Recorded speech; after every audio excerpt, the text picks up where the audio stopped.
Hola hermanitos y hermanitas, pues una vez más aquí con ustedes en Escuela de Pastoral, pues vamos a dar inicio a la lección número 9.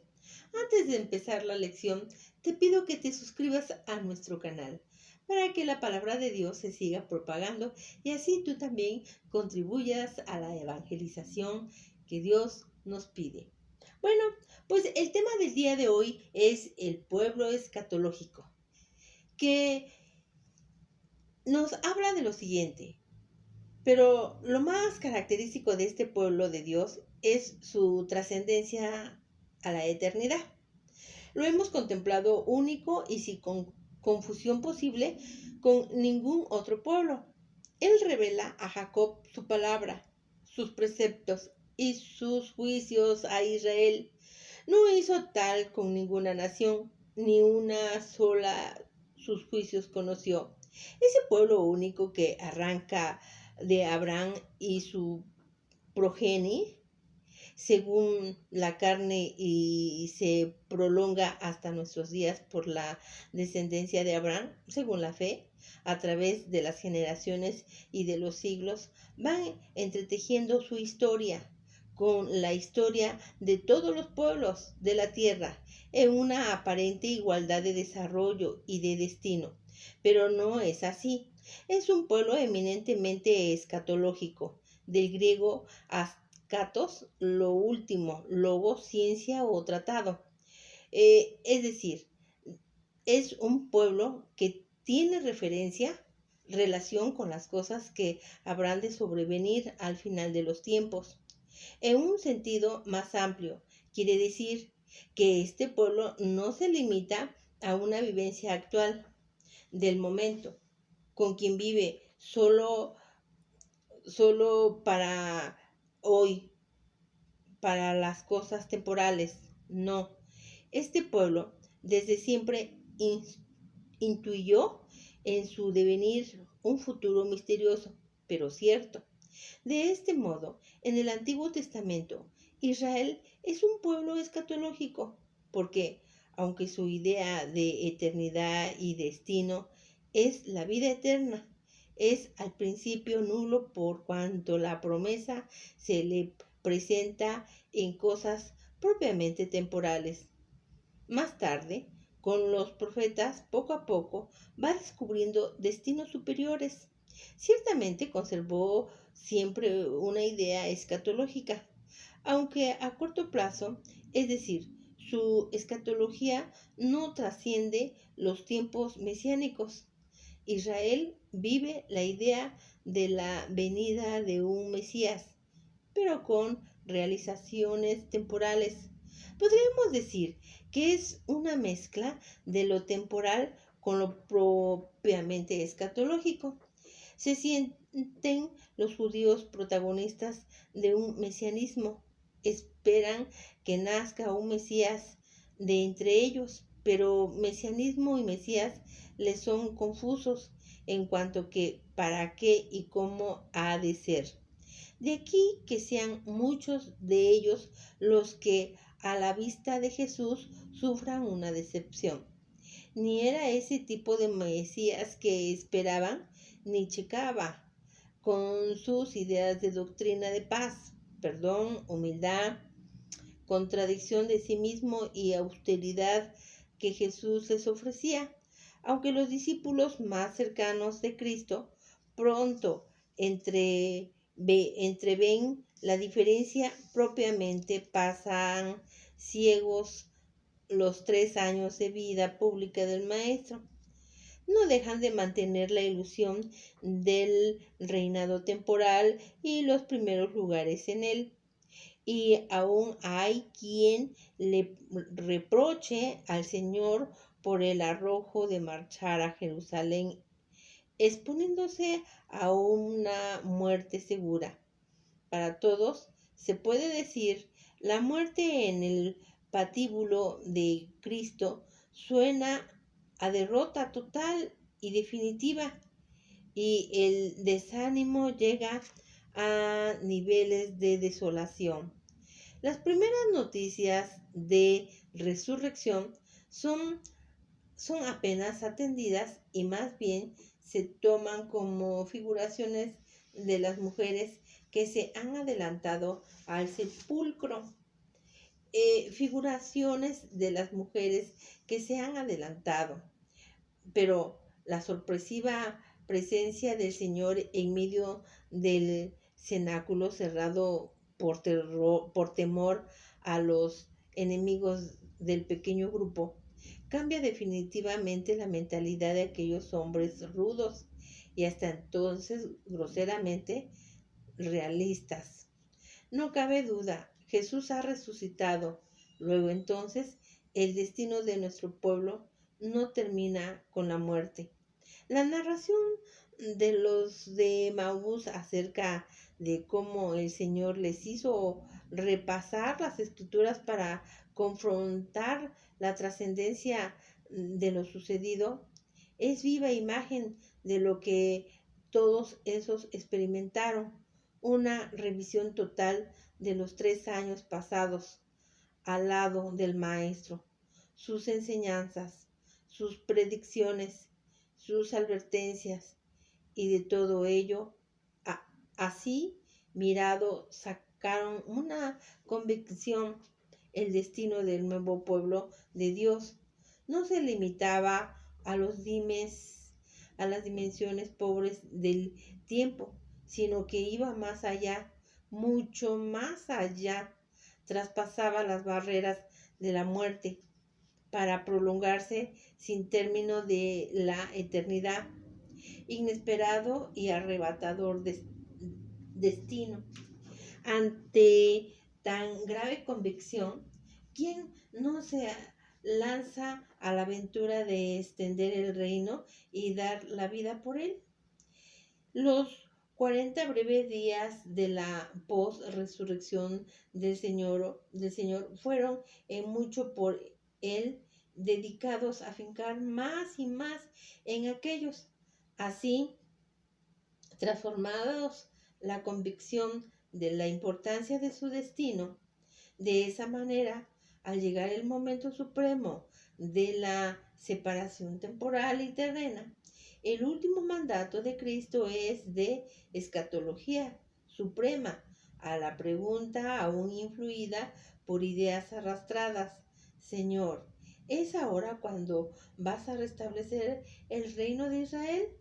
Él les contestó: a vosotros no os toca conocer el tiempo y el momento que ha fijado el Padre con su autoridad, sino que recibiréis la fuerza del Espíritu Santo, que vendrá sobre vosotros, y seréis mis testigos en Jerusalén, en toda Judea y Samaria, y hasta los confines de la tierra.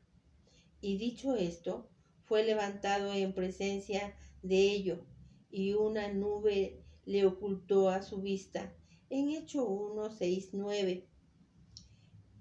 En ese preciso momento se descorre o se difunde que aquellos hombres rudos de velo que no les dejaban ver la trascendencia de su misión, en ese instante supremo aparece ante ellos toda la definitiva escatología del nuevo pueblo de Dios, dado que el sentido escatológico es doble en sus aspectos. Comenzaremos a estudiarlo en ambos, recordando la parusia del Señor Jesús. Parusia en griego significa presencia, venida, llegada. Por esta palabra entendemos la presencia de Jesucristo de su segundo advenimiento al final de los tiempos. A ella alude principalmente San Juan en el Apocalipsis. Dice: el que da testimonio de todo esto, sí, pronto vendré. Amén. Ven, Señor Jesús, en Apocalipsis 22, 20. De este modo, el sentido de escatología del pueblo de Dios tiene dos acepciones. Por una parte, significa el destino universal de todos los miembros del pueblo de Dios a una perdurabilidad en el cielo en la que darán gloria a Dios y ellos recibirán la felicidad que solo en Dios mismo puede encontrar como su último fin. De otra manera, se entiende también por escatología todo aquello que ha de acontecer en los últimos tiempos, como hemos como hechos precedentes a la llegada del Señor Jesús en su segunda y definitiva venida a la tierra. Con respecto a lo primero, la escatología nos presenta además y también como antecedente al goce de la eterna felicidad, los pasos que el hombre habrá de seguir tras la muerte, el juicio personal y según el resultado de este, la introducción del, re- del reprobo del infierno al paso por el purgatorio para quien tenga algún defecto que limpiar y el siglo de aquel que libre de todo impedimento llegue al goce de su Señor. De estos tiempos, mucho se ha especulado acerca de cómo, dónde y cuándo y de qué manera habrá de ser la estancia del infierno y en el purgatorio. Hay quienes niegan esas posibilidades. Los hay que tan solo niegan al infierno material, aduciendo que el ser espiritual de almas no admite sufrimientos materiales, lo cual se hace extensivo al purgatorio, llegando entonces a la convicción de que el purgatorio ni tiene lugar ni tiene tiempo, puesto que desprendida el alma del cuerpo, su existencia ya no se encierra dentro de los límites del tiempo y del espacio.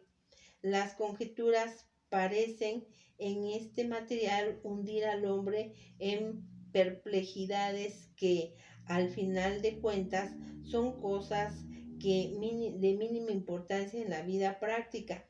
En efecto, si de lo que se trata es el problema elemental importantísimo y definitivo de nuestra salvación y eterna felicidad, palidece hasta la mínima importancia el cómo, el cuándo, el dónde. Solo sabemos a ciencia cierta como verdad de fe y cosa del destino final, que Dios es renumerador, que con entera justicia dará a cada quien lo que le corresponde con respecto a sus obras, y que tras esto su justísima decisión permanecerá en sus efectos para siempre jamás. Dejemos a los teólogos que descubren el cómo, el dónde y el cuándo y atengámonos a lo cierto. La presencia de Dios es por sí sola nuestra eterna felicidad. Como para esto fuimos criados. La ausencia de Dios es por sí sola el extremo destino o el extremo de los males, porque nos desliga para siempre de nuestro final destino. Ante esto, ¿qué importancia puede tener todo lo demás que se trate? La concepción de San Pablo sobre la salvación es de una amplitud maravillosa. Comprende desde el designio eterno de lo que se sabe, Dios de antemano, hasta el don de la inmortalidad gloriosa y la resurrección de los cuerpos. En la segunda venida de Cristo, el plan divino de la revelación, misterio oculto de los primeros tiempos y revelado a los apóstoles, fue preparado y decidido por Dios desde la eternidad. Bendito sea Dios y Padre de nuestro Señor Jesucristo, que nos ha bendecido con toda clase de bendiciones espirituales en los cielos en Cristo, por cuanto nos ha elegido en Él ante la creación del mundo, para ser santos e inmaculados en su presencia en el amor, eligiéndonos de antemano para ser sus hijos adoptivos por medio de Jesucristo, según el beneplácito de su voluntad. Efesios 1, 3, 6. Por lo demás, sabemos que en todas las cosas interviene Dios para bien de los que le aman, de aquellos que le han sido llamados según su designio, pues a los que de antemano conoció, también los predestinó a reproducir la imagen de su Hijo para que fuera él el primogénito entre muchos hermanos, y a los que predestinó, a ellos también los llamó, a los que les llamó, a esos también los justificó, y a los que justificó, a esos también los glorificó. Romanos 8, 28, 30. Por manera de que nuestra glorificación habrá de ser de manera que nos asemejamos a Cristo al punto de convertirnos a, a los ojos del Padre en imágenes suyas, y entonces, si merecemos llamarnos hermanos suyos. Todo esto sería inalcanzable para nosotros si no fuera por la acción constante del Espíritu Santo dentro de nosotros y aún delante del Padre en favor de nosotros. Y de igual manera, el Espíritu viene en ayuda de nuestra flaqueza, pues nosotros no sabemos pedir como conviene, mas el Espíritu mismo intercede por nosotros con gemidos inefables, y Él que escruta los corazones conoce cuál es la aspiración del Espíritu, y que su intercesión a favor de los santos es según Dios. En Romanos 8, 26, 27, aquí bajo solo poseemos la garantía del Espíritu Santo, que nos da de continuo la esperanza de la redención total y la salvación. El apóstol se afana en infundir y sostener la esperanza en la escatología de nuestro destino. El Dios de la esperanza os colme de todo gozo y paz en nuestra fe, hasta rebosar de esperanza por la fuerza del Espíritu Santo. Romanos 15, 19. San Pablo nos presenta ahora el contraste entre quienes viven esa esperanza y los que en cambio ponen su corazón en su inteligencia en las cosas perecederas, porque muchos viven según los dije tantas veces, y ahora os los repito con lágrimas, como enemigos de la cruz de Cristo, cuyo final es la perdición, cuyo Dios es el vientre y cuya gloria está en su vergüenza, que no piensan más que en las cosas de la tierra, pero nosotros somos ciudadanos del cielo, de donde esperamos como Salvador al Señor Jesucristo, al cual transfigura este miserable cuerpo. Nuestro es el cuerpo glorioso como el suyo, en espíritu del poder, que tiene que de someter así todas las cosas. Filipenses 3, 18, 21.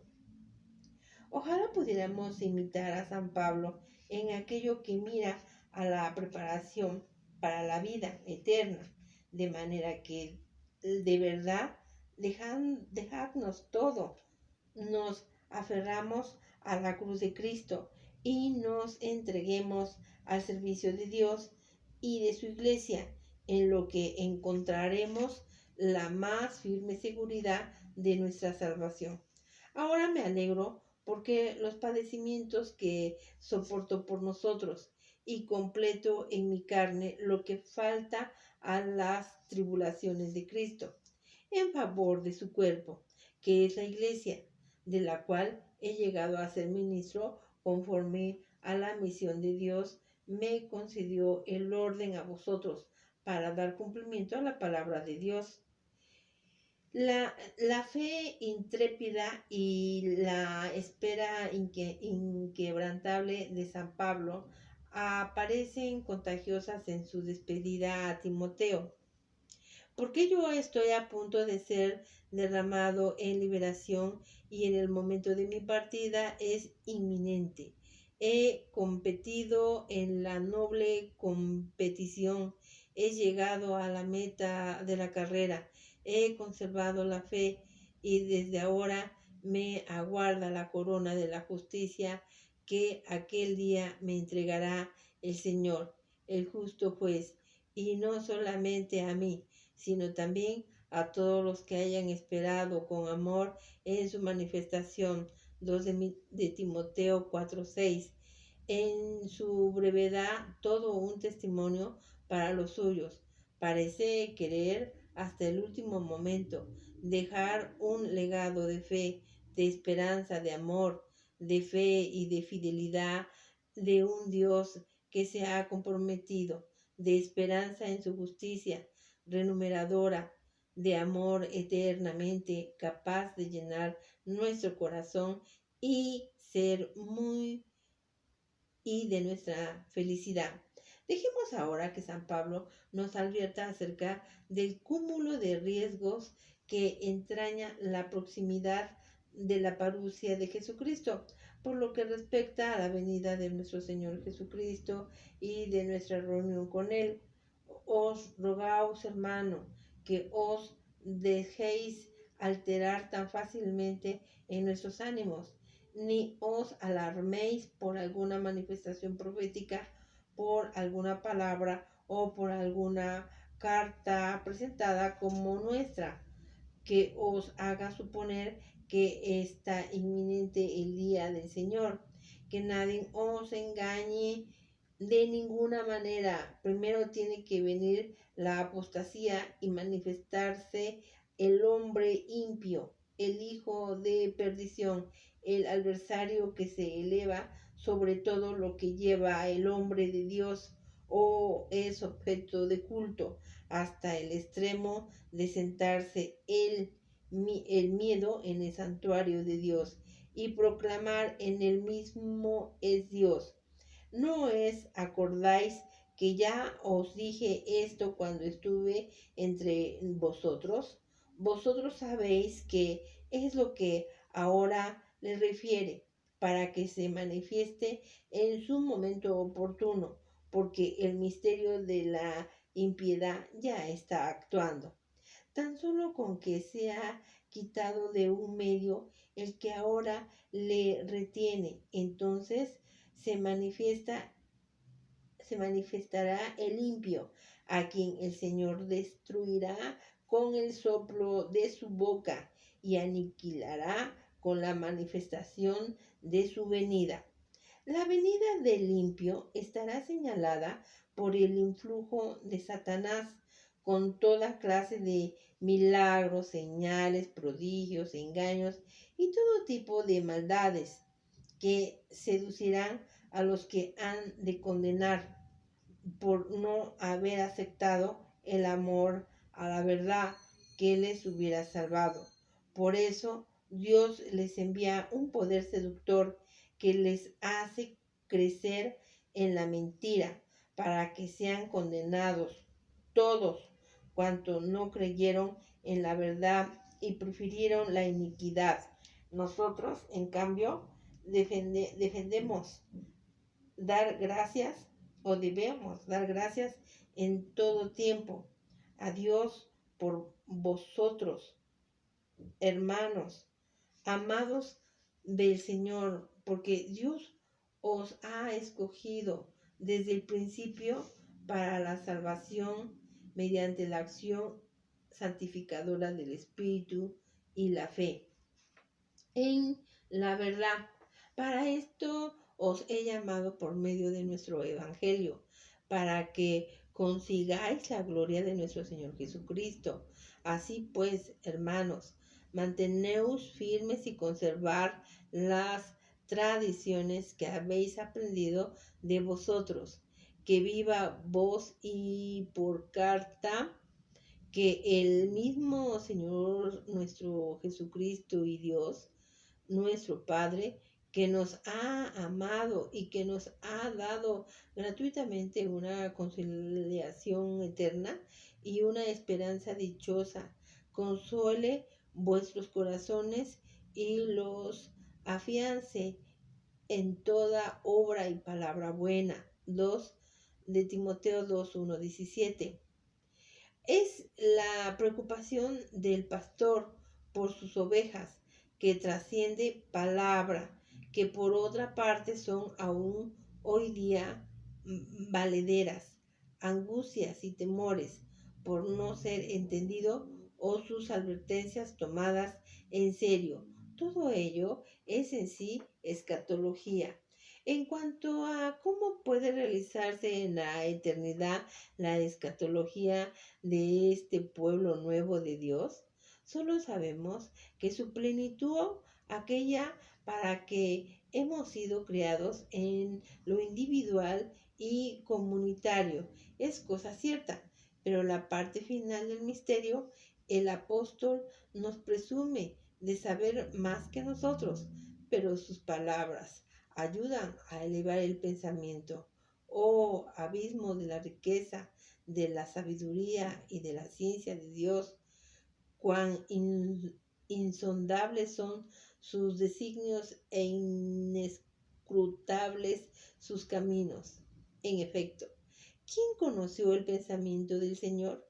¿O quién fue el consejero? ¿O quién le dio primero que tenga derecho a la recompensa? Porque Él, por Él y para Él son todas las cosas. A Él la gloria por los siglos de los siglos. Amén. Resumiendo, lo más característico del pueblo de Dios es ser escatológico. La escatología del pueblo de Dios se entiende en tres sentidos, por lo que respecta a los hechos que acompañarán la parusia del Señor, por el papel que le toca a este pueblo desempeñar como agente de salvación en los últimos tiempos, y lo más característico por su perdurabilidad en la vida eterna. Cristo y los apóstoles nos previnieron acerca de los hechos. El pueblo de Dios encontrará su plenitud en la escatología eterna. La felicidad eterna radiará en la presencia del Señor y su gloria. Reflexiones personales. ¿Vives como nos pide San Pablo, en esperanza de que venga el Señor? ¿Qué haces por salvar a mayor número de hermanos cuyos alejados? ¿Procuras ya desde esta vida dar gloria a Dios y que le sea dada? Resolución. Desde hoy pondré mi mira no dentro de los horizontes estrechos de un mundo que ha de desaparecer, sino en la altura de la eternidad para que fui criado y en lo que se halla mi felicidad. Bueno, hermanitos y hermanitas, hemos terminado y quiero anunciarles que en las próximas lecciones pues va a ser reflexiones acerca de la lección 10, 11 y 12. Y lo más importante es que te pido que me regales un like, me regales un me gusta y te suscribas a nuestro canal para que seamos más los que participemos en estas lecciones. Bueno, pues nos estamos mirando para la próxima y nos vemos. Hasta pronto.